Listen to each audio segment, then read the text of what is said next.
केही नगर्ने भनेको चाहिँ अपराधी बचाउनका निम्ति तयारी गर्छु लग्नता छैन भन्ने कुरा सेकेन्ड हो। त्यसैले जेन्जीले होइन, तर तपाईले मेरो त घरमा कसले गर्यो भन्ने त मान्छे प्रष्ट छ त।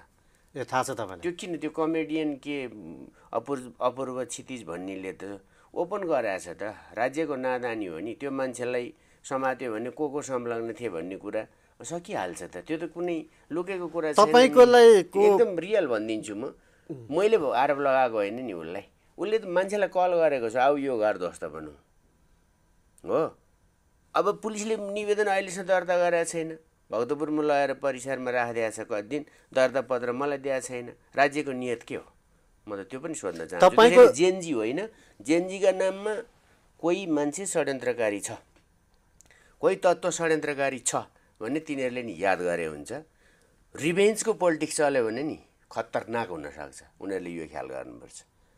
त्यसैले यो ओपन आह्वान गरेको अपराधिक तत्त्वलाई अब निवेदन कोही पनि लिइरहेको छैन मेरो सूचनामा।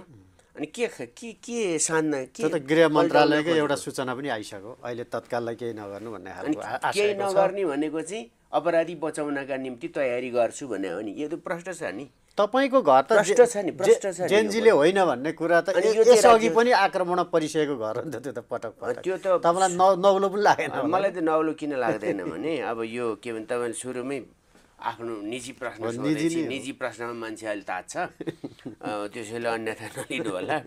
कुरा के हो भन्दाखेरि यो सरकारको नियत, यो सरकार अवैधै हो।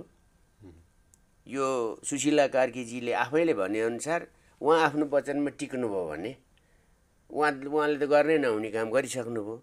त्यसैले केही समय नलिने भनेको चाहिँ अपराधी जति जोगाउँछु मासले गरेको भन्नु पर्दैन। मेरो हकमा किटानी जाहेरी लिनु पर्यो। अपूर्व श्रीवास्तव भन्ने नेपाली कला क्षेत्रको कमेडियन पनि हुँ भन्ने, जसले नेवार कम्युनिटीलाई पनि अपमान गरेको थियो र काठमाडौँ जिल्ला अदालत कि कुन जिल्ला अदालतले उसलाई 10,000 रुपियाँ जरिवाना गरेको छ। त्यो मान्छे हो।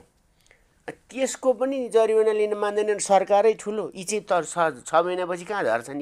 अहिले गृहमन्त्री कहाँ जान्छन्? ओम प्रकाश भन्ने